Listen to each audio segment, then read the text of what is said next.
Hey everybody, welcome back to another episode of OffCentered Outdoors Podcast. I'm your host, Matt Dockstetter, along with my stalwart co-host here. What's stalwart mean? Loyal. Okay. Your barefoot animal stuffing midget moron from Ojai. Chuck Testa himself. Me, myself, and me. Mm-hmm. How are we doing today? You're sitting behind me. What the hell? What the hell? You told There you go. You told me to sit here. Yeah, I know. I didn't realize that chair was that far back. Oh. Oh, well, I'm recovering from a 3-year-old. Yeah, that'll happen. You just saved my ass because I was going to have to do a new dance routine. But you got here just in time. Hey, you might go viral again. You know, I think I saw someone with the phone doing this. I mean, what could be lamer than an old grandpa that can't move and has no rhythm? Nah, I don't know. And a little 3-year-old in her bingo and bluey spinning dress thing. Yeah. No, I've been having a great week with them. Good. And I heard, sadly, there was some skullduggery abounding. I don't know. It just wasn't our weekend, I think. We'll have to wait and see. But, yeah, we had our contest last weekend, and like I said, it wasn't our weekend. We'll just leave it at that. Okay. Yeah. I still claim skullduggery. Yeah, you never know. Sometimes it's easier just to move on, I suppose. Well, it is, because I tell you, when you get punished for doing the right thing, then it's a badge of honor thing. Yeah, well. You know, it's like a victory. My lapel's getting weighted down a little bit too heavy. Your lapel? Yeah. Oh, from all the badges of honor. Yeah. Well, you can't say you're not a highly decorated individual. Absolutely. Well, let's see what's going on. We got a good guest coming on the program today, one of the original OGs. Maybe he can help with the mystery of the rat. Maybe. And then we've been putting our head down, just plowing through some stuff now. Yeah, trying to. On the way to August, on the road to victory. What's that commercial? The road to Daytona or something? You're telling the story on that one. I don't know. Okay, I might have just made it all up. So. It's possible, yeah. When you don't really watch TV, you don't know the new commercials. Well, it's not on TV. It was like a famous thing back in the day. Oh, well, maybe then. I don't know. When you had to wait till summer to see the rerun. I gotcha. There was no way to, stream. Yeah. If you missed it when Doc had to kill the guy on Combat, you had to wait all the way to reruns. Uh-huh. So that was a different time. Yeah, no doubt. When you had to write a letter and mail it to somebody. Yeah. And send in for your 795 submarine in the back of the magazine. Mike and I were talking about the the X-ray glasses that we kept sending in for that never worked. Yeah. We kept buying them. Uh-huh. You're not the only ones, I'm sure. So this was Mother's Day weekend. How'd everything go around here for that? Mother's Day weekend went pretty good for us, and I understand for you too. Yeah. You went to a field trip. Yeah, took the whole family to Disneyland for the day. That was exciting. Yeah. It was a good day. It wasn't overly busy. Didn't hit much traffic either there on the way back, so I'll take that as a win. It was a win. Yeah. It's funny having family from another country. Mm-hmm. They always... I don't know how they do this, coming twice a year, but they always land on some weekend like Thanksgiving, you know what I mean, or they leave on Memorial Day, some insane thing. It took Cody like literally 5 hours to get to the airport. Wow. To get him. Huh. And because of Mother's Day weekend traffic and stuff. So you're lucky Sunday. Yeah, everyone was probably doing stuff. Yeah, I was quite surprised. We flew through LA in no time at all, and then on the way back, hit a little bit of road work coming through Carpinteria, but I knew enough to go around it. So. Yeah, the usual choke point. Mm-hmm. Yeah, they got Ojai all screwed up now with the, Yeah, it seems like everywhere down this way is under construction of some kind. But you can just rest assured and feel better that Ojai is no elephant hunting zone now. Okay. There is no elephant hunting in Ojai. Good to know. I was worried. I was too, because we had a safari plan down at Libby Park, right? Yeah. They're going to hunt us. I heard there's a big rogue bull there with a busted tusk. Yep. So, But now, they must be endangered because you never see them in this area. that's it. It's like that tiger that time. The one I hung up by the beauty park. Oh, yeah, got on the river bottom. Uh-huh. Yeah, it was a man-eater. Oh, man, I done some shit in my time, I guess. Uh-huh. Really? Yeah. Oh, yeah, man. There's some rogue tigers. Didn't you hear they got out from the circus like at Ventura like 10 years ago, and they've been breeding out there? It's too much. It's too much. Well, what's too much is they believe you, Oh, yeah. and then so you have to keep growing the story. Mm-hmm. You know? Yeah. People are gullible, that's for damn sure. Never mind like the tattoo and the tag and all that, you know, like from the zoo. Yeah. Right. But hey, oh, don't worry, American people are way too smart for that. Absolutely. They're too smart. You can't pull nothing over our eyes, as they do every day. Yeah. Well, what else was going on? Oh, we had the art class here. Oh, that's right. Yeah.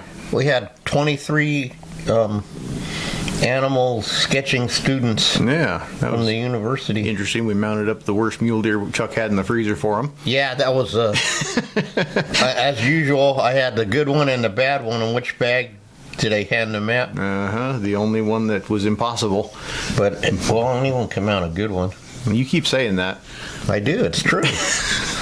Do you see all those? You know what I decided to do? I'm going to sew that son of a bitch together. Mm-hmm. And then you're going to mount it to make up for all the other ones I sewed together. Uh-huh. And then I'm going to try that flocking shit in little flesh-colored paint. Mm-hmm. You know?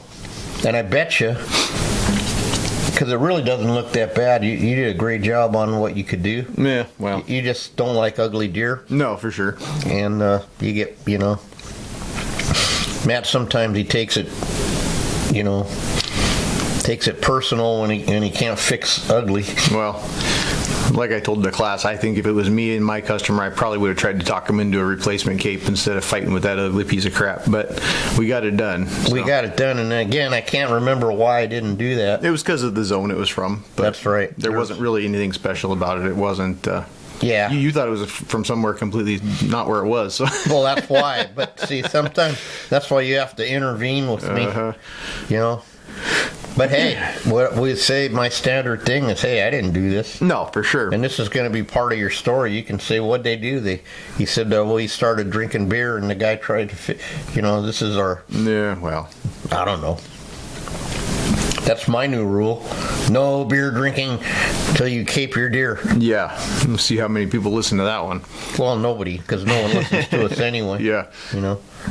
Like that guy, what makes you think I'd pay this much? Mm-hmm. Well, that's the cost, and I don't do it anymore. So yeah. That's what made me think that. I guess I didn't listen to you. No, you didn't. But that's okay. I'm used to it. What did I say on Wheel of Fortune last night? I don't need the internet. My spouse knows everything. I said, and guess what? I got that one. With I forget how many letters. Yes. That's funny. Dyslexia and all. One in a row. We get that. Remember I was saying that? I get a lot of them one in a row. Yep. What was interesting about the class was that they actually were really interested, this group. They seem to be. Yeah. And the teacher said when they're asking questions, that means they're paying attention or something. Yeah. And something, I don't know. It was a good 20 years. Yeah, that's crazy. 20 years this class has been, well, not the same, well, I guess they don't really graduate. Their graduation rate isn't too high. No, 20 years that guy's been coming here. Yeah, that's cool. It's crazy. Mm-hmm. No, for sure. No, he wants to bring him to my shop one of these days too. So we'll see how that goes. Well, hey, you can take over. I'm getting too grumpy for him because he said there wouldn't be any issues, and then we had one issue. Meh. But they got an education. Well, that's a plus. And then we turned out that we were actually the same but different. Yeah. And that blew their minds. You know what I mean? Yeah, yeah, for sure. Like we're not apart as they want you to think that we are. Yeah, absolutely. And I didn't stomp up and down or nothing, man. I was really good for me, Well, that's good. you know. Yeah. Have a problem with your flag. What, the Motorhead flag? The one with the Haken on it. Anyway, whatever. But no, it was a fun time. It was a good time. Got to teach some kids some stuff they wouldn't have seen otherwise, I suppose. No, and they were genuinely interested in how all the stuff was made and how we did this and did that and all that was involved really in doing our job. Yeah. Which is a lot more complicated, but not at the same time. It's weird. Yeah. It's complex yet simple. Yeah, absolutely. It's if you put you can put way more thought into it than you need to. For damn sure. Yeah, but when you think like me, every day I'm almost like Jeff in that way. It just doesn't matter. Yeah. You know what else I was thinking? I go, wow, I'm all the way like thinking about Randy and then thinking about Tipes and the Pacific Coast and all those years. And when I met Randy, I was like a rookie, you know, like a green kid, you might say. Mm-hmm. And all of a sudden, now it's this much later. Mm-hmm. And I go, this is an interesting transition. When you get to the end, not that I'm at the end, well, a little bit, you know, when you get, and then there's new coming in, young, you know, you're not going to be the guy forever. Yeah. And you have to graciously not step aside, but just bring up these, and that's what I go, wow, you know, Matt's taken over. I'm in good hands. The place is in good hands. The old G's are coming back. It's, you know. Yeah, we must be doing something at least kind of right, I guess. Well, what I was thinking was, I don't need to fight so hard anymore. Mm-hmm. I will let you fight, and I don't have to go to the thing and do what you're going to do. Yeah. I don't need to. It's okay. You can do it. and I'm good with that. Yeah, no, for sure. It's definitely, hell, even just a little bit of time I've been involved with the club, it's been night and day difference from how it was to how it is. So yeah, and then I'm kind of excited to see what you bring back from that other deal you're going on. Yeah, for sure. You know, and just see, you know, what little tweaks we can do. Absolutely. There's always a new trick to learn to make your job better or easier or whatever the case may be. So. Mm-hmm. Like again, my big pitch is as long as you don't break your foundation that's making you money. Yep, absolutely. And go backwards, then I don't care what you do at the circus. You know. Yeah, exactly. You know, you can mount special pieces. That's okay. Mm-hmm. There's no rule against it. Yeah, no, for sure. And Mike, see, I tried all that with Mike, you know, and it ended how it ended. And yeah, well, he got fired nationally. It just is what it is. But now there's a new, you know, there's a whole young, The Last Jedi and all that crap. Yeah, you know. Yep, absolutely. You came to my island and I was eating pogwa. What are them things? Pogos. You're telling little story. Birds. Yeah, no, the Jedi. Yeah, I don't remember. You know, they look like penguins, but they're not. Mm-hmm. Anyway, if you think it's penguins, but it's not. It's this little pogo thing that's cute. You're eating them, and then Chewy's eating them, and then they're looking at them, the other ones. Like, what? Yeah. Telling uh-oh. What's going on? I don't know. I hear rumblings outside. I hear pitter-patter of little people. Oh. No, never mind. It's got nothing to do with us. Nope, you're good. I was just waiting for, do you want to No, we give Randy a call. In? Hang on. Yep, I'll unplug you. Oh, Chuck.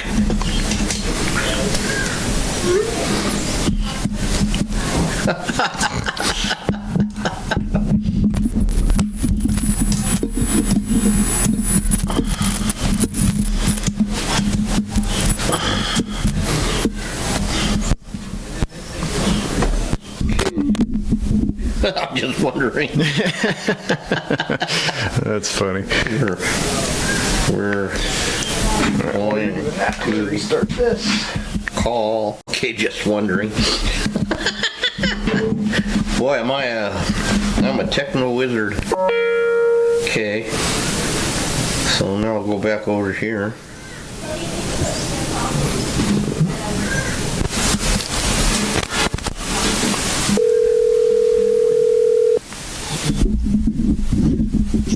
Hi, Chuck. Hi, Randy. How you doing? Hear me okay? I got you loud and clear. This is Yeah. Matt on this end. Yeah, it's Chuck and Matt. Hi, Matt. How you doing, buddy? Doing good. How are you guys? We're doing good. How's everything going there? You in Oklahoma? Back home? Well, we got home just in time to have a semi-miss on the tornado about miles away, but everything's going good. Wow. Good. So it missed you, the tornado? Yeah, the night we got back on a Sunday. Yeah, no, we got back Saturday, and then Monday we had a few tornadoes here in Oklahoma. Yeah, we heard. I was wondering if you and Travis's place, but apparently was a near miss. Everything is about 2 miles to the west of us. Yeah, that's close enough. Yeah, we had an eye on it. Put it that way. Yeah, no- We were prepared to go get in the neighbor's shelter. Yeah. You don't have your own yet? Not yet. I keep putting it off. I'm definitely getting one though. Yeah. So you only live Good. Go ahead. Good insurance. Yeah, oh, hell yeah. I was surprised that they sell them like already done. You just like dig a hole somehow. Oh, yeah. They're just a concrete vault. Is a plotter, and they just dig a hole like 3.5 feet in the ground, and they set it in there. And, you got like 2 feet above ground. Mm-hmm. Yeah. So it's just a concrete box. Yeah. The big vault door on it and the vent things and, interesting. Yeah. Interesting. Yep. I guess it's evolved from the old root cellars of old. Well, the root cellars still work. Basements still work. They even put them in your garage. They got like oil change pits. They put in Really? the garage. Oh, wow. Yeah, where the lids slide over. Of course, if your house falls down on you, you're going to be there for a little while. Yeah. Important Oh. safety tip. I know. Yeah. Hey, well, Randy, Yeah. it was so good. What made you come back to the show? Well, you know what? I stopped competing for a lot of years, probably for almost 20 years, and got occupied with my daytime job, trying to advance that career. So I just quit. Taxidermy's an after-hours job for me, or it was at the time. And but once we moved back to Oklahoma, there's so many states within a few hours drive that I thought I'm going to start competing again. And anyway, so I did. But as far as coming out to California, we decided to incorporate a road trip to visit family. Yeah. So we made a big circle. That's awesome. Started out up in Oregon, ended up down in Arizona. That's good. Now, we're going to go back in the Wayback Machine and have you tell us how you got interested in taxidermy, and how you started. How you started out. Yep. Well, I was interested in taxidermy way back as a teenager. And, through school, I had an interest but never knew anybody that did taxidermy. And then as I got into junior college, I shot a nice buck one year, and I loved deer hunting.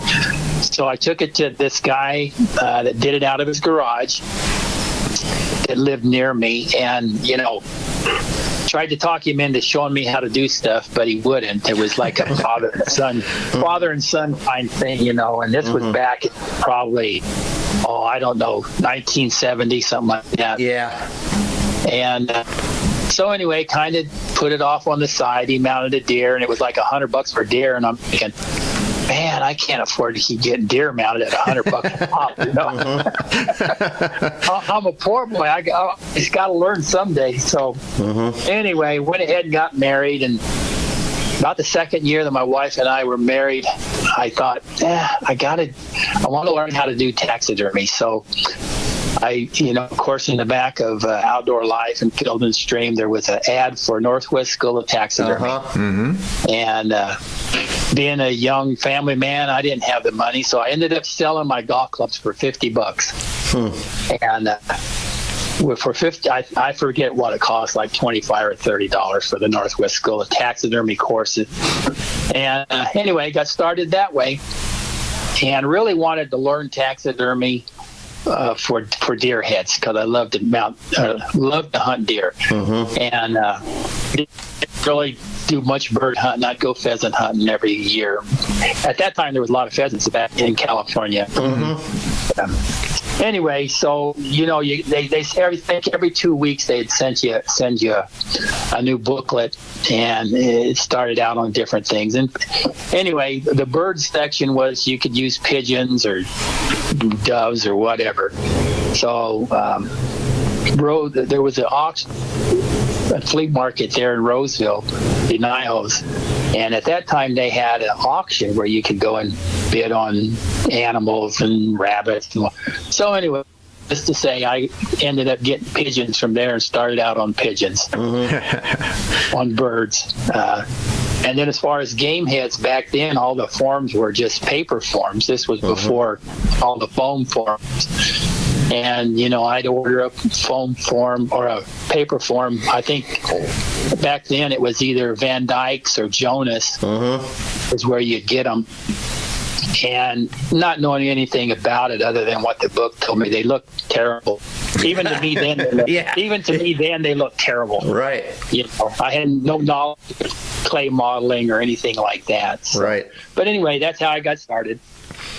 Was the Northwest School of Taxidermy.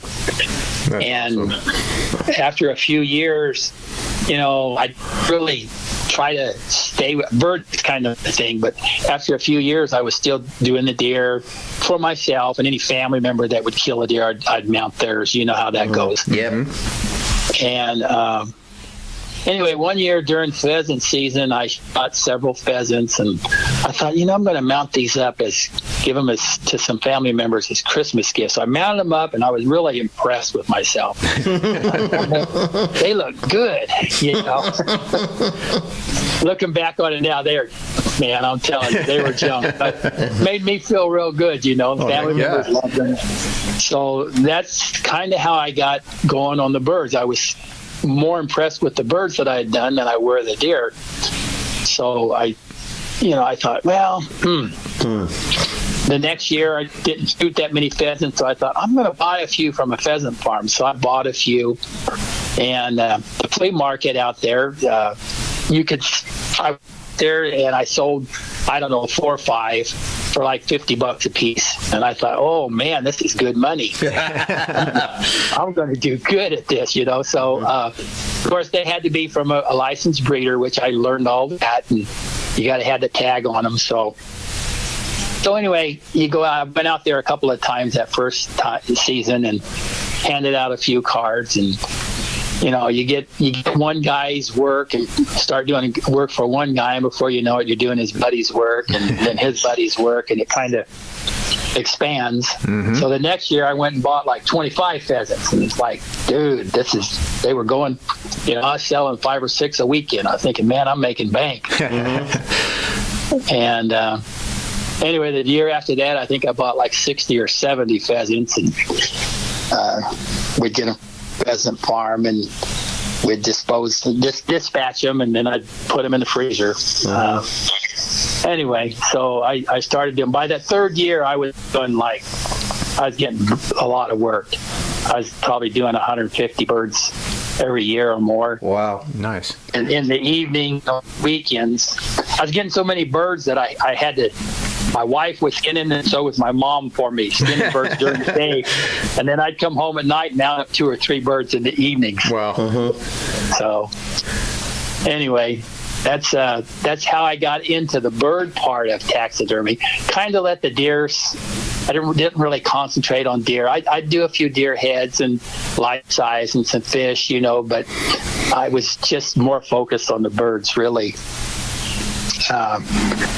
And then I don't know how or from who, but I heard about a taxidermy competition. And by this time, I thought I was the greatest, you know. So it was like, dude, I'm going to go there and blow them all away, right? So I mounted a widgeon, a couple of birds. I don't remember what. I think I had 3 birds that I took. And I ended up getting, the first competition I went to was over in Crockett. And it was for TEPAS, the Taxidermy Education Political Action Society. Right. And it was at the fairgrounds there in Crockett. And I can't even remember who the judge was.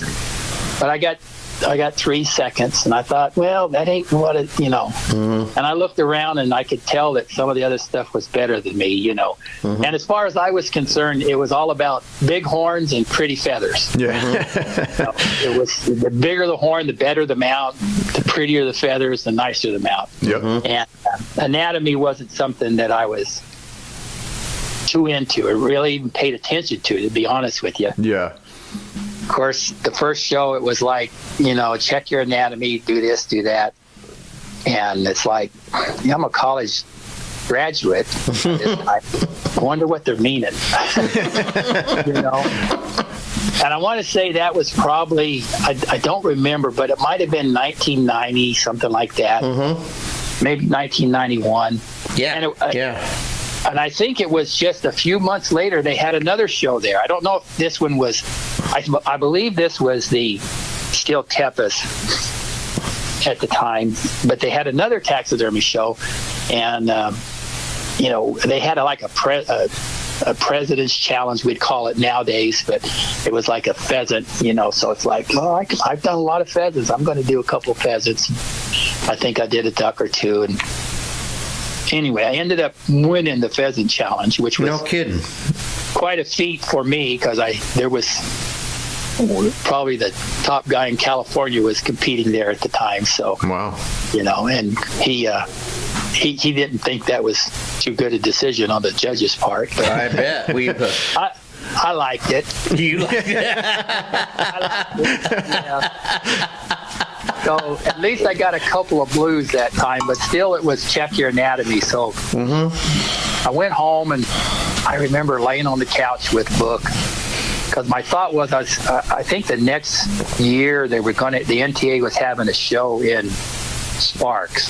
The NTA convention was in Sparks. And so my goal was to earn enough points to get in the Division of Excellence. I think you had to win a blue at the NTA show at the time, and either, I don't know, 4 or 6 other altogether. You know, you had to get so many points, so many reds and blues. So anyway, and Frank Newmeyer was going to be the judge, and oh boy, and Stefan Savitas was the judge. They were judging the birds. Yep. Of course, I knew Stefan from the California shows. Yeah. And actually, he was at the show when my pheasant won, and we talked, and we weren't really friends at the time, but we were becoming friends. And, you know, he wasn't too high on, he didn't think it was quite right. So, since he was the judge, I thought, okay, I'm taking it to the NTA anyway. So I took both of the pheasants that I'd done to the NTA. But I also did a wood duck. And I spent a lot of time studying wood ducks and reference photos. And when I mounted the wood duck, I had another dead wood duck there, and I was posing, and, you know. But I thought, okay, I'm going to fool Stefan. I'm going to do this in Frank Newmeyer's style, you know, water and glass case and all this stuff. So I did. And so I'll never forget this. It sticks in my mind. And took them to the NTA. I got 2 seconds on the pheasants, 1 on each of them. That's pretty good, though. Yeah, but then I got a blue on the wood duck. Right. And so it was great. I was tickled, you know. So I remember afterwards going to Stefan and saying, hey, you want to critique my birds? He says, I already know your birds. He said, we already talked about them pheasants. And I said, yeah, but I got another one over here. So we're walking over there. I says, that wood duck right there that had the blue ribbon on it. He said, oh, you already got a blue. I'm not even talking to you. And he walked on.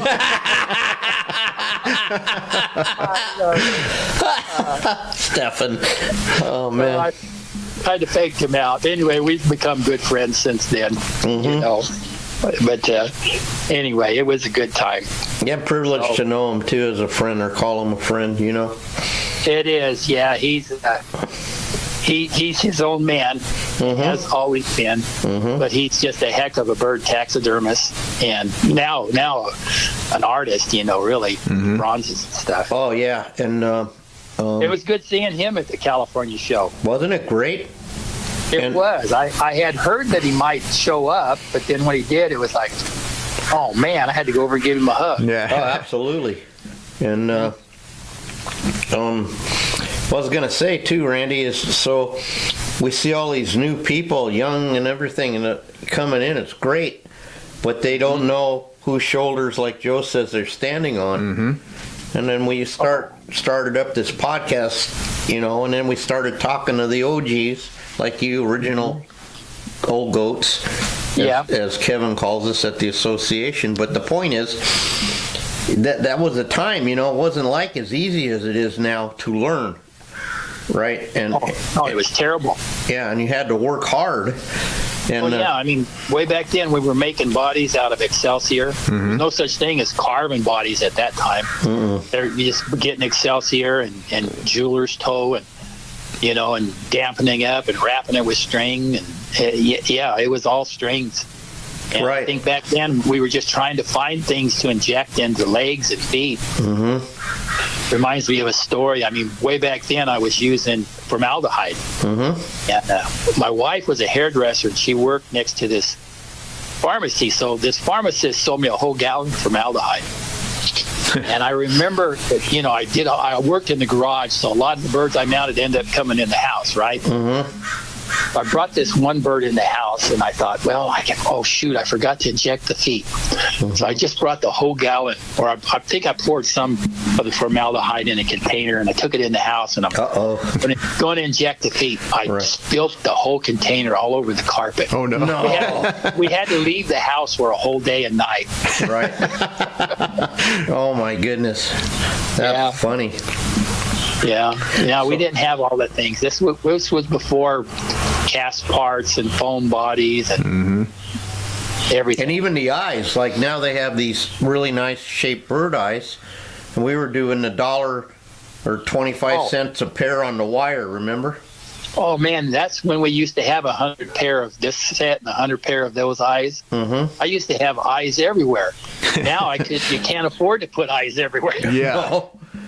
But then you had to go match them up and all that drama, you know, and get one with no air bubbles. And I used to tell everybody, well, I use my brain spoon. People don't even know what a brain spoon is. I know, anymore. They don't. You know, and we had to clean the skulls. I could clean the skulls this fast, and you know, you're just using the real skull on the ducks and the birds, and it's a different world now. I mean, the quality, I'm positive, is better. I know the quality is better, and the anatomy is better now. But it's because of the innovations that have developed over time. Yeah, absolutely. By people looking to find better ways, you know. Yeah, and I'd like to think that the associations and the competitions had some help, you know, in pushing people to raise the bar. Yeah, absolutely. And I mean, Northwest School of Taxidermy was the very first. You know, any type of information that was available to learn, that was the first that I knew of.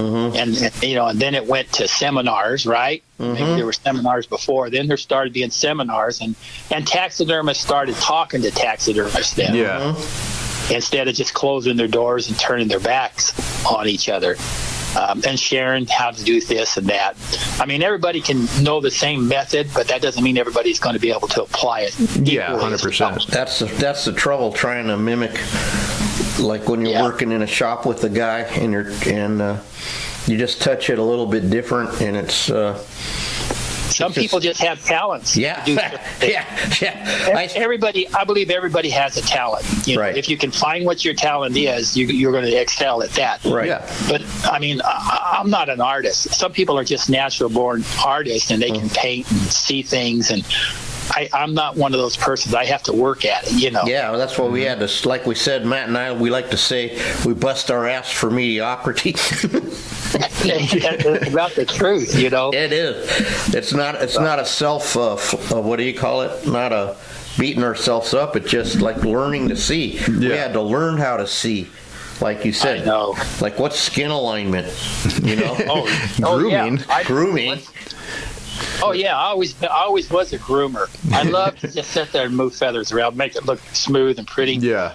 But if you do that over something that isn't right underneath, it doesn't look right. Yeah, It doesn't exactly. matter, right? But you have to learn that it doesn't look right. Right. It just doesn't happen where you learn. I mean, somebody has to tell you, or that brain cell has to fire off inside you that, oh man, Yeah. And I think, go ahead. No, that's all.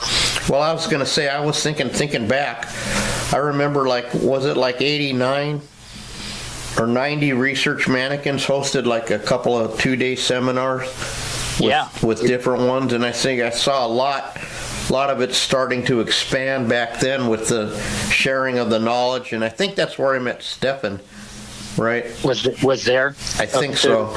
Yeah. Yeah. I can't remember. But do you remember what year you first joined the association? Well, it was I joined TEPIS in '90. Okay. I think that I think the NTA was in Sparks in '91, I believe. Mm-hmm. And so in '92, C.A.T had their first show in Anderson, which I believe was '92. Right, I think so. And it was a small show. I think we had like 30 or 35 pieces there.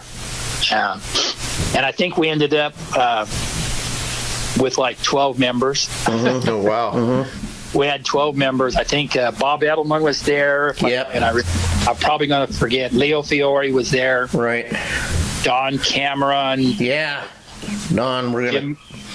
Jim Mariero. Marinara, yeah. Marinara, I call him, or whatever. The other Dago in the club, Yeah, he is. He's a purebred one. And then Tony Panazzo. Right.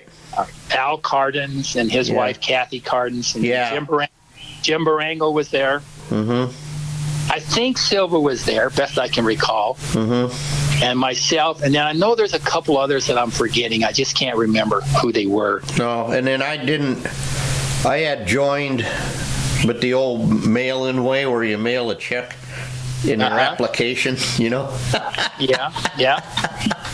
You weren't there, though, were you? No, I wasn't at that show, but I'm starting to lose track because I can't remember if it was 87. There was a Pacific Coast show.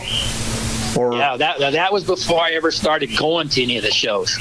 Yeah, so I might have gone first to the other one, right? But you're talking 40, I mean, that's almost half a century ago, I had to go out and look at some of my awards to find years for these things that I'm telling you about.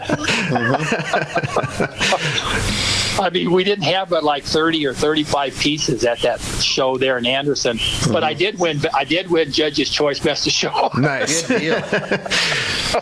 And I was telling Matt before we called, like when I started competing harder, when I was younger, and I went in there and I was like, you were like, oh my God, look at this guy. Like, you guys were like gods to me, us young guys. That's how I looked at to Frank Neumeier and even Stefan. Like, dude, I'm going to get as good as them. And it wasn't. I have a competitive nature in me. I got to be honest about it. It's like I can do anything I want to. It's just going to take me a while to learn. Exactly. And so if somebody's doing something well, I decide I'm going to do that. Well, it might take me a few years, but I'm going to get better. Yeah, you're going to accomplish it, right? Yeah, exactly. Exactly. And then I was like going, wow, I'll never be as good, And then it was like, what's in that? Oh, and then we didn't have like anneal wire. We had that wire with the memory in it. That was fun. Oh yeah. You know. Oh yeah. So you're trying to get the shape, but it won't go the shape. And I used coat hangers. yeah. Oh, wow. Oh, that was probably better because that didn't. I remember Stefan telling me he would find old mattresses. Right. And he'd pull the cotton out of the old mattresses for his neck material and stuff. Oh, wow. No, one time I went to Tenet where he was and spent a couple days with him, and we ran out of wood wool and all that. He goes, let's go. I go, where are we going? We're going to the dump. And I swear to God, in his old beat up pickup with the rust and everything, you know, and the windows that don't roll up or nothing. And Oh yeah. we bounced down there, and then we're cutting out cotton, and we're doing this and doing that. And Wow. Oh yeah. Well, you know what I'm saying. thanks for reminding me. I mean, thanks for that memory. I forgot about that, you know. Yeah, I mean, we didn't have the foam, you know. Yeah. And I remember when I was wrapping bodies, I'd wrap string, and then I had this long needle, upholstery needle that I would run through the bodies to kind of give it a better, more Right, defined with the 8-inch shape. bird needle thing, you know. Yeah, Right. and build the shoulders up a little better, you know, more defined. Mm-hmm. Oh yeah, I redid all that. Anyway, in Anderson there in '92, I think that was the first C.A.T show, if I remember right. And we people that were there, Al Cardins ended up being the president. Yeah. We really didn't have elections. It was, you want to be vice president? And so it's like, yeah, I guess I can be vice president. I looked at my wife and said, what are you doing? You know, I said, well, probably won't have to do anything, you know. Right. Right. Right. And then Al's Four Seasons, and didn't Don buy Al's Four Seasons from Al? Or Yeah, something? I think a couple years into it from that time, and then Al got out of the business. Him and Kathy, they were having some health issues, so Al got out of it, and you know, after the '90s show there in Anderson, we were, as an organization, we were like broke. You know, I mean, we were broke, and it's like just to even keep the association going. I mean, we had a meeting of the people there, which were, I guess you'd call directors at that time. Right. And it was, you know, what can we do to have another show? And well, we're going to have to make some money. And so Don Cameron, I remember this, he came up with the idea, well, why don't we, and this might have been a little bit of time after the initial show, but why don't we approach the Sportsman's Expo and see if they would, because they're going to have a show in San Mateo, and see if they would, you know, be willing to pay us to come in there at that show. Yeah. So Wow. I put together a brochure, a presentation package with pictures and an itinerary, and contacted them, and they said, well, send it to us. Anyway, after going back and forth with them for a while, they said, okay, we'll pay you like $2,000 for a 4-day show. Yeah, they paid us $2,000. So we went in there. I think we had different people mounting things. You know, one day it's a bird, next day it's a deer, and we had a bunch of heads up there, and we had no members. But we started people coming through that show with, you know, taxidermists. We had membership Application. Yeah. So they, you know, I think we picked up 3 or 4 guys then, and then we're trying to build the association back up, you know. So we had a little bit of money down. Now we got $2,000. So we contact Research to announce our show, and you know, Research would send our flyers out with their orders. Right. And so people were starting to see C.A.T, you know, and anyway, I believe, I can't recall, maybe you can. Did we have 2 shows in Anderson or 1? I want to say it was only 1, but I could Okay, be well, wrong, because then it moved to Reading, I thought. Reading? Yeah. Okay, I can't recall. And so, but the first show in Reading, we had a pretty decent turnout. I couldn't tell you how many, but it was more than 12. I know that. Right. No, it was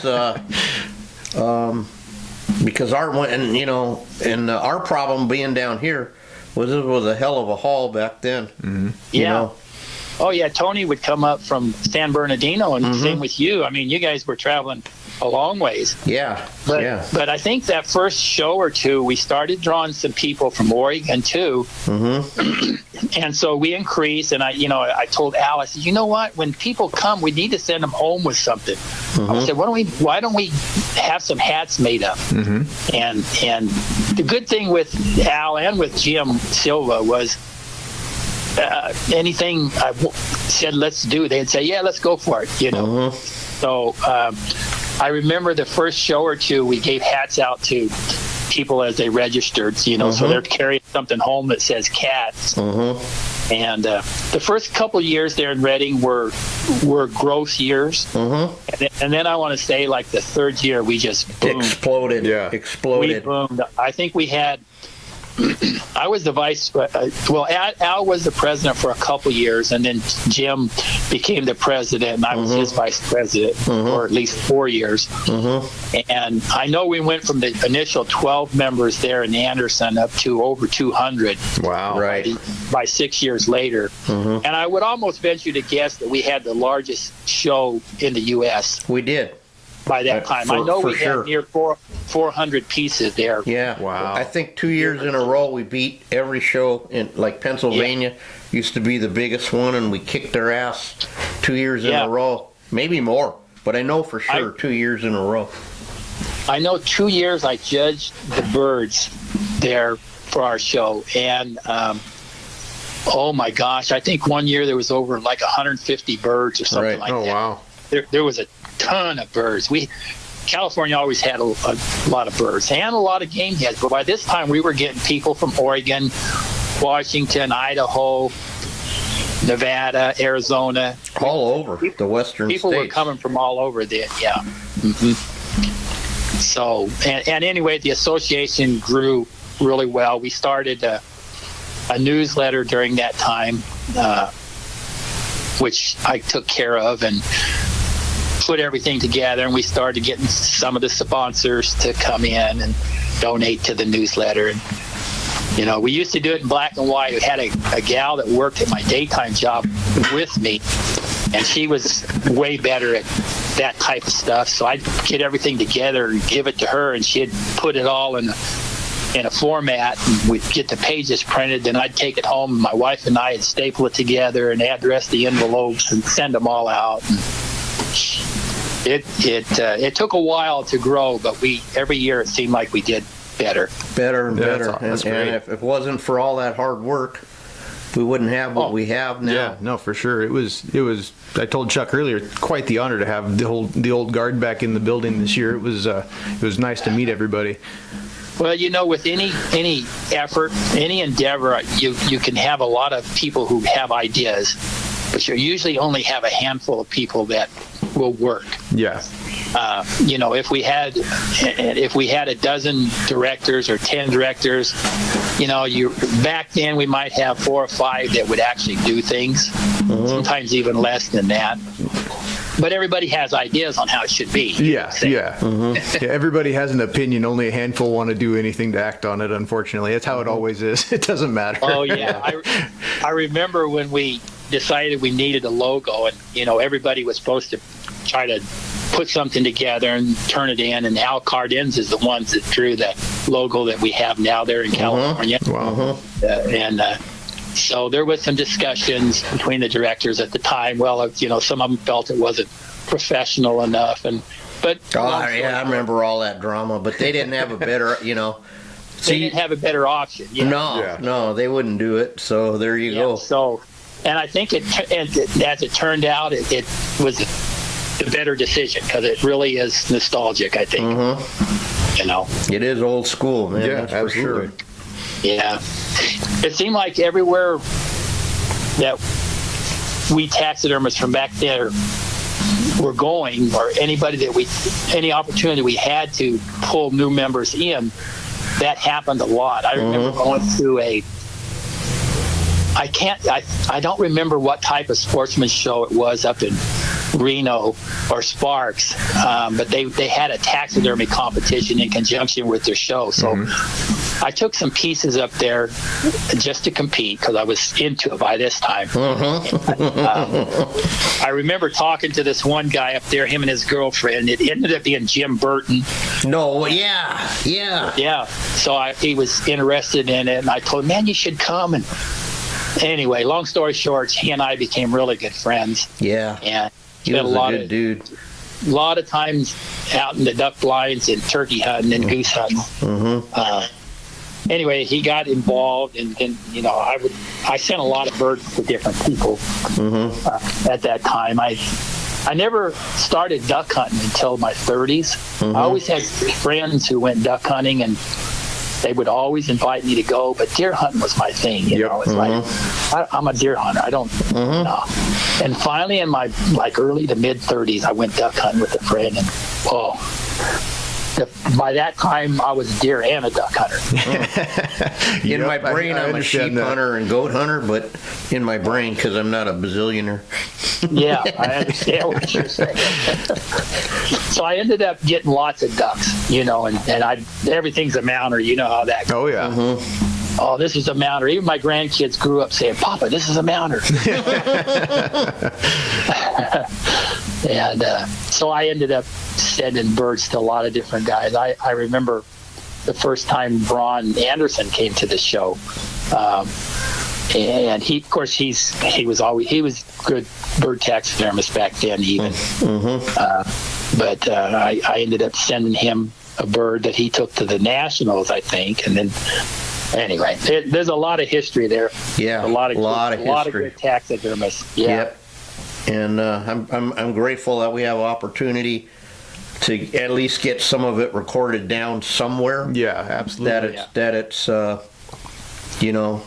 getting because the super OGs like Frazier was lucky enough to work at Jonas, and that's when Joe Kish was managing. And then they worked close with the Denver Museum with Henry Winchers and actually Louis Paul Jonas and what all that history there was there.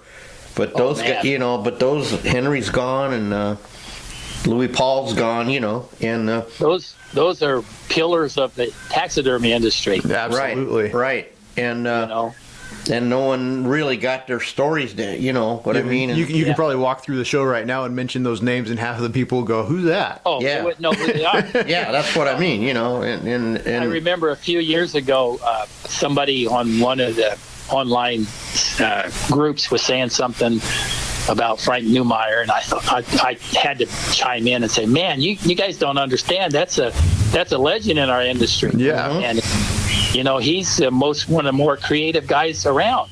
Right. Oh well, I didn't mean nothing. I said, they don't. They don't throw a little mud pie at him unless you want it to stick on somebody else. Yeah, absolutely. Hey, Randy, I had the dubious honor of some guy on some taxidermy talk.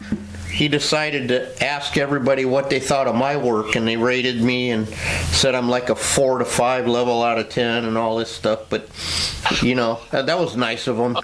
So well, that was when you got the title of the worst taxidermist ever, right? That's right. I have the dubious honor of because you'll never catch me with this one, dude.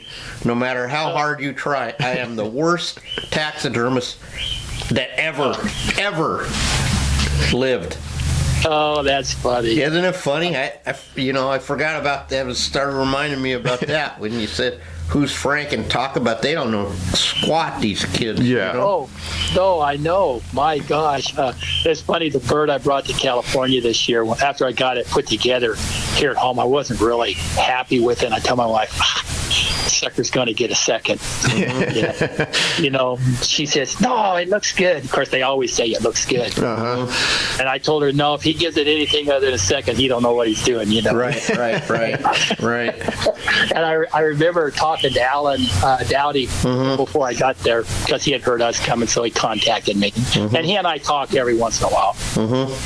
But he said, "Well, what are you bringing?" I told him, "I'm bringing a bird, but I'm just going to come and get a second place ribbon." "Oh, no, you won't." I said, "Oh, yeah, I will." And you know what's...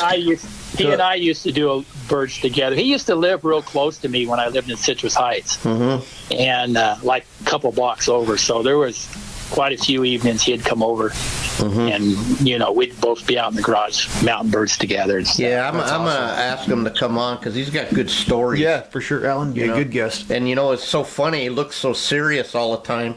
Oh, I know. And he's got man, you got to watch your ass around that guy because he'll prank you. You know what I mean? So. Yeah, I know.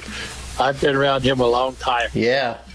I know he and his wife at the time, and then my wife, I remember we went up to Oregon 1 or 2 years to go up to their show up there when it was in Bend. And at that time he says he was hung up on 88s. But, I think he eventually got past 88. Oh, Yeah, God, look at the guy. he's doing okay.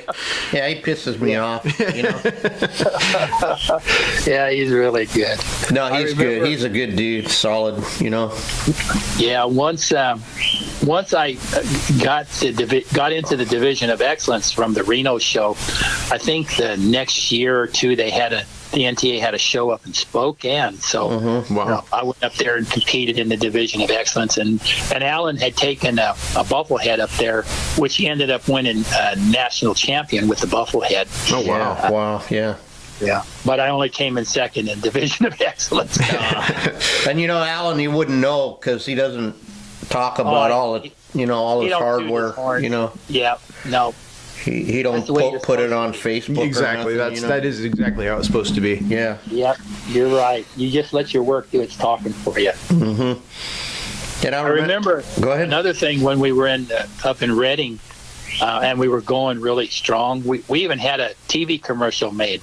Oh, wow. Oh, yeah. I still have it. No I way. have the tape. Oh, yeah, wow. I still got the tape. Is there a way we could get it from you and we could put it on our YouTube? But yeah, I'll mail it. Send me your address and I'll mail it to you. Beautiful. Thank you so much, man. Yeah, I remember we had a TV commercial made. I couldn't even tell you what's on there now. And that same year we had some radio blurps done as well. We're trying to get the public to come in, Yeah.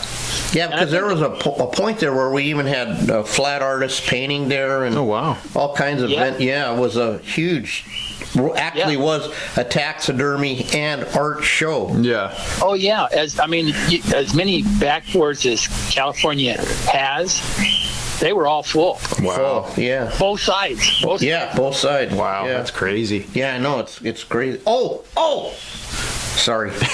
Emotional outburst. I picked up a catalog at the show, and I was going through it with Matt the other day because we were looking for a miniature donkey or something for him. And in there, I don't know if you remember this piece, and these guys, Dick and his wife, can't think of their last names, but they brought the lion and sable piece to the show. Yeah, he had a shop there in Roseville. Right. And I'll be dang if there wasn't a picture of that at our show. And all the back, you could see the backboards in the back and all that. And I was showing, look, man, look at this, I used to go over to his place quite a bit. I can't think of his last name. It'll dawn on me after we get through. Yeah, but they were quite good. And then we had some really heavy hitters, like from other states coming in. And some really good. And then Alan was telling me, and maybe he told you too, I can't remember from the show because that was last month, but yeah, I know. But he said the young guys were telling him, oh, you guys had it way easier judging, and Alan said, no, I don't really think we did. And he said, I think what happened is the quality, this is the bar, we keep raising the bar. Yeah, that's exactly. the deal. know.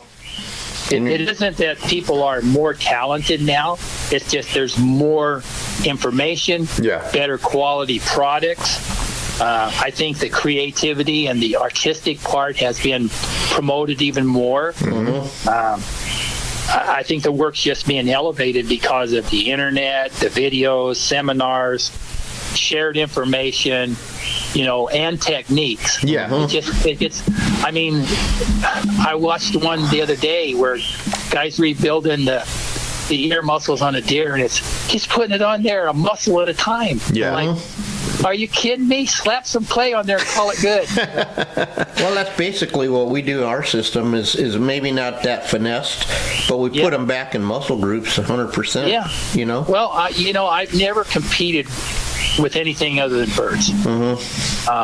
But my goal is in Oklahoma here in a few weeks, I'm going to take a deer head for the first time. Awesome. So it's like, I'm trying to, I sat in on seminars before, but I kind of let it go in one ear and out the other unless something really perks me. Yeah. And that's kind of how it is with most seminars, I think. If you can go and sit in a seminar and pick up 2 or 3 really good tidbits that feel good to you, that's a good seminar. Yeah, heck yeah. Yeah. You come out with 1 or 2 things. Yeah. And it's the same with being judged. I've been on both sides of the judging aspect, and I always want to get critiqued by somebody that's judging me. I don't always agree with it. Yeah. But I'm not hard-headed enough to disagree with it. I want to go home and find out for myself. And then there's times things are said that I just let fly through my head, And then there's other times the judge will say something that's like, oh, man, I never realized that. That's true. Cherry. Yeah. That's the cherry I went to the show for, Yeah, absolutely. I think, though, that as you grow and like what you've done, I find this with mine, like I already knew what was wrong with my thing when I put it in. Yeah. Right. So I go, God, if I get a second, I'll be, whatever. Instead of fighting with like when you used to go in, blah, blah, blah, Oh, yeah. Yeah, no, and that's good. That means that we're becoming better taxidermists. Yeah.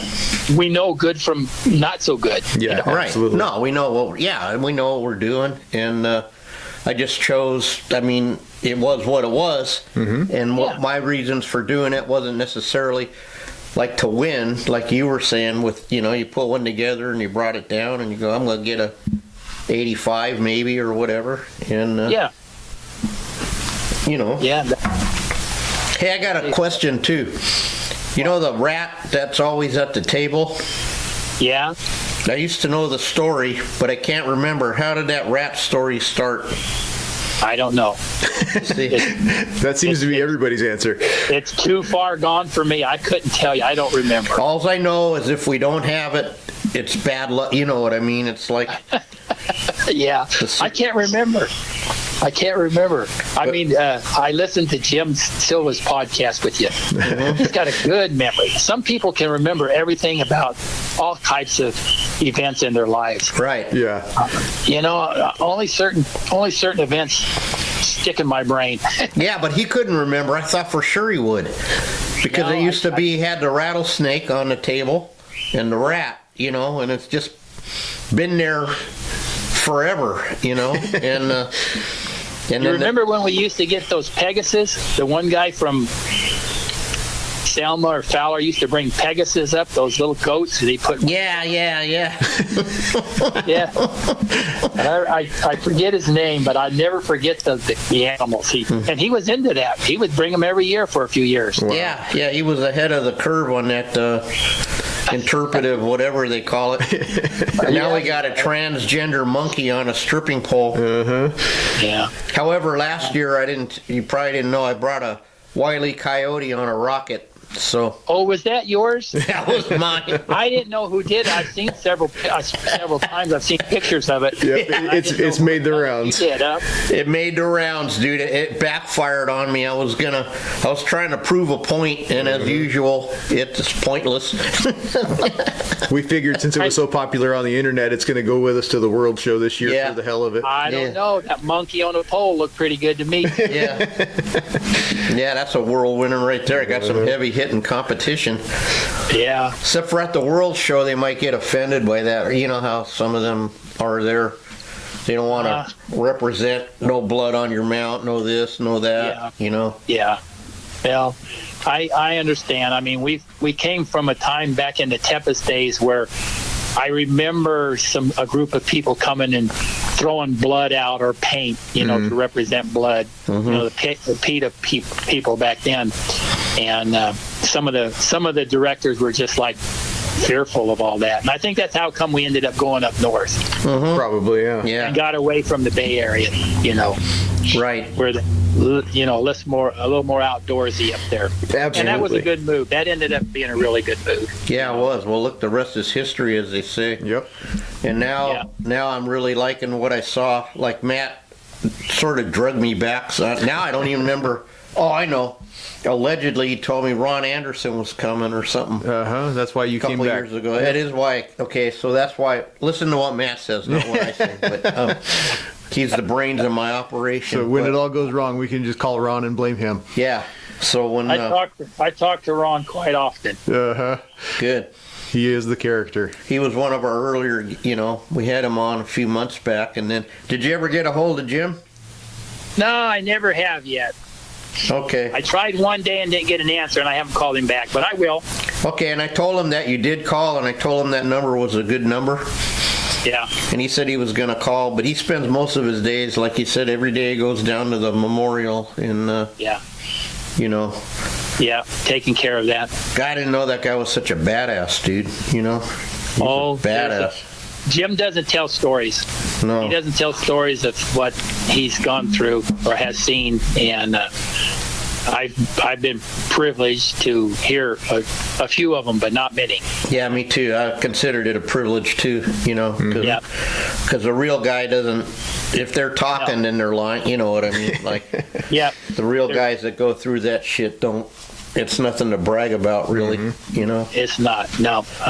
So Jim's a really good friend. Everybody has friends that you don't talk to forever, but when you do, they're just like you've been together forever again. Absolutely. And that's how Jim is. He and I, we just always been like brothers. Well, I even felt like I wasn't that type, but I felt like when I got, it was like just like seeing you, man. It's like, oh my God, everything's like nothing that hasn't been 20 years. You know what I mean? So look at all the friendships you make through taxidermy competitions, and that lasts a lifetime. I mean, yes. I wonder if the Crabtrees were there at Anderson. Do you remember? Yeah, I believe they were there everywhere, and then they went to the World Show in Reno. Yep. With their son.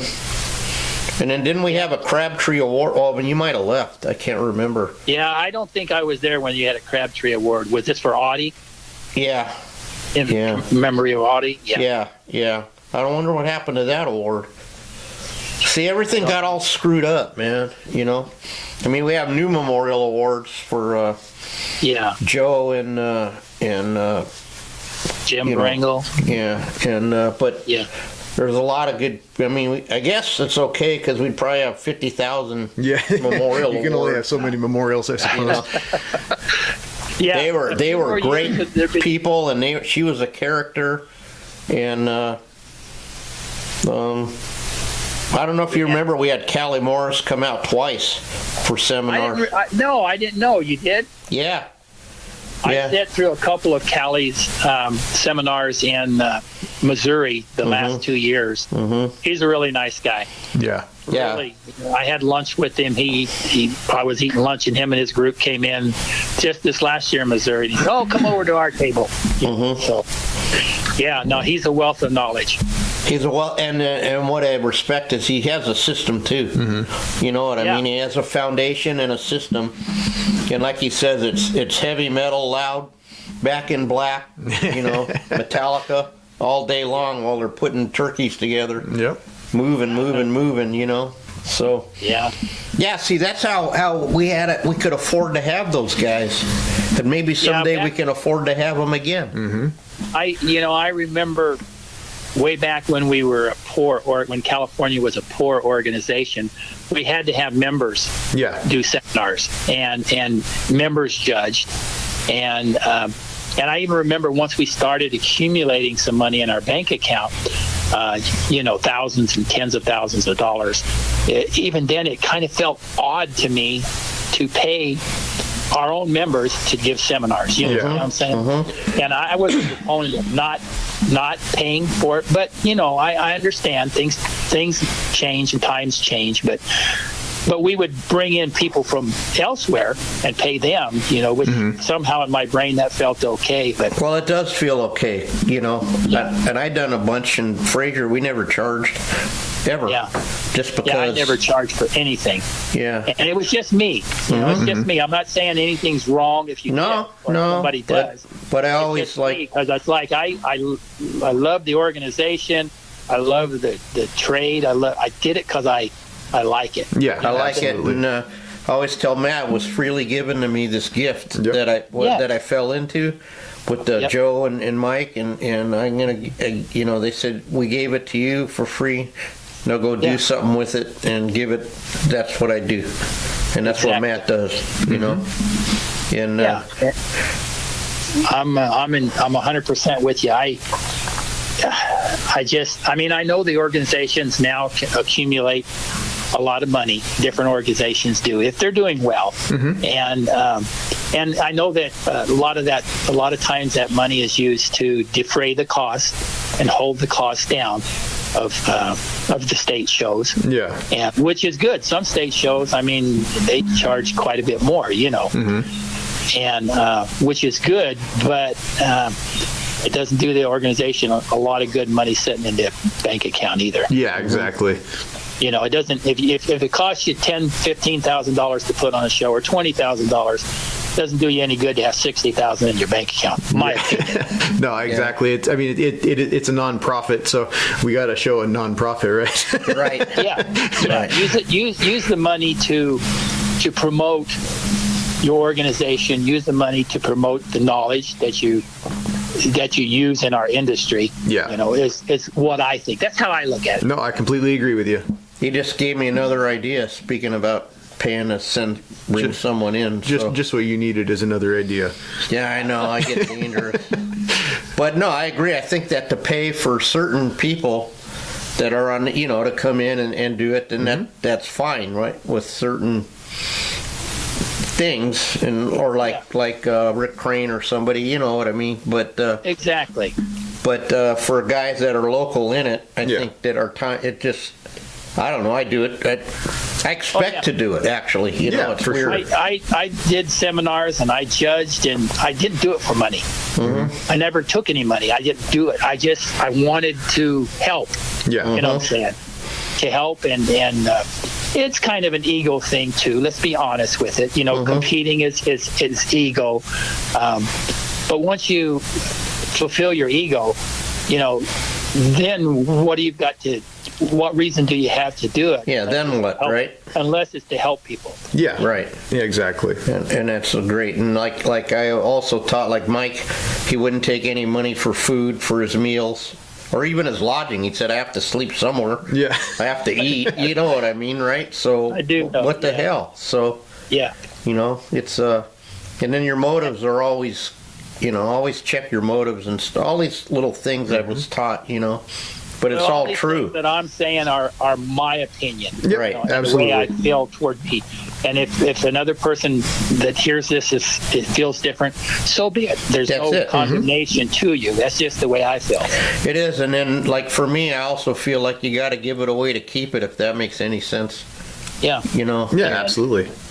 That type of mentality, I believe, promotes an organization, promotes people wanting to come. Yeah. You know what I'm saying? So.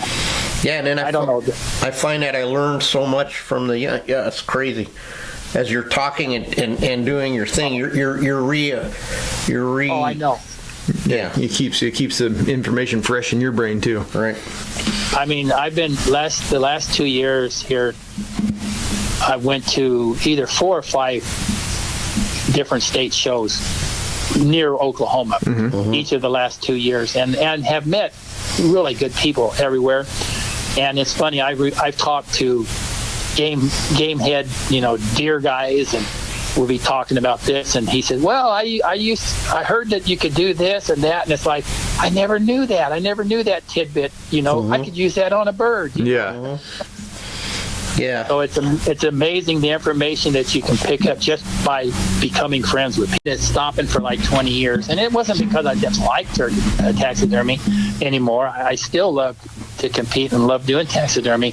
It's just that my career at that time took precedence over it. Well, and for me, Jim, my career was taxidermy, and in a way that took precedent over show too, because you have to make a living.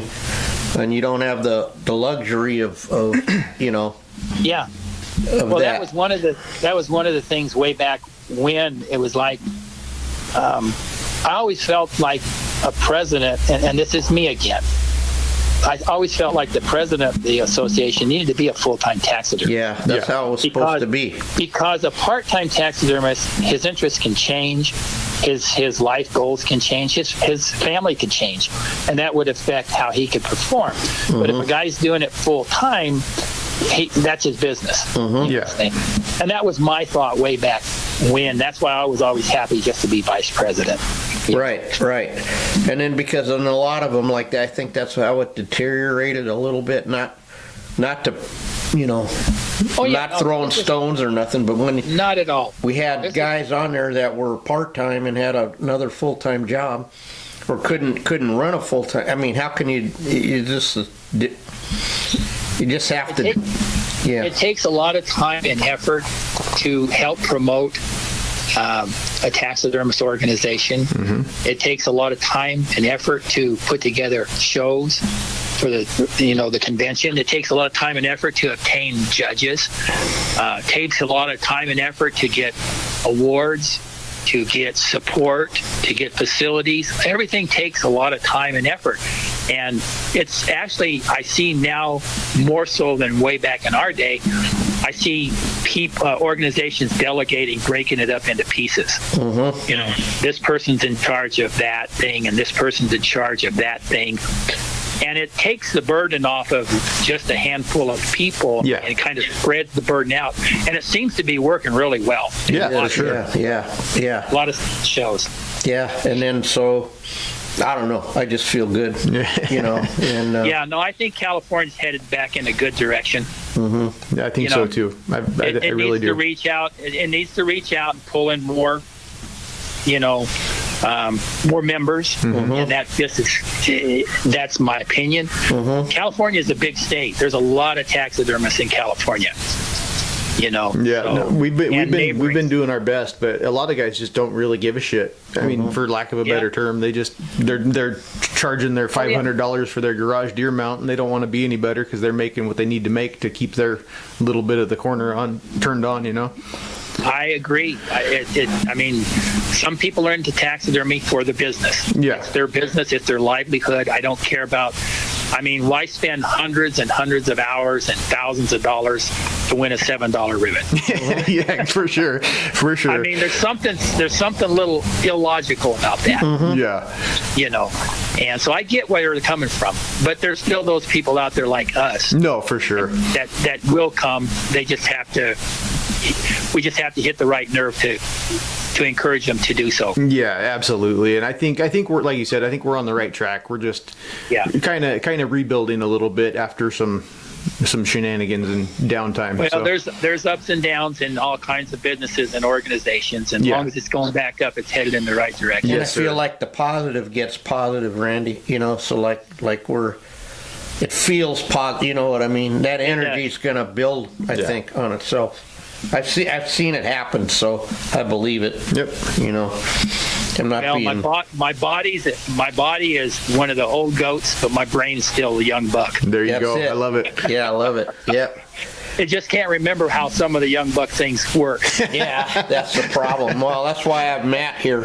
He's taller and stronger, and every time I wrestle with a pair of elk antlers, I said, how in the earth did I used to set these things by myself, lift it, you know what I mean? Like how?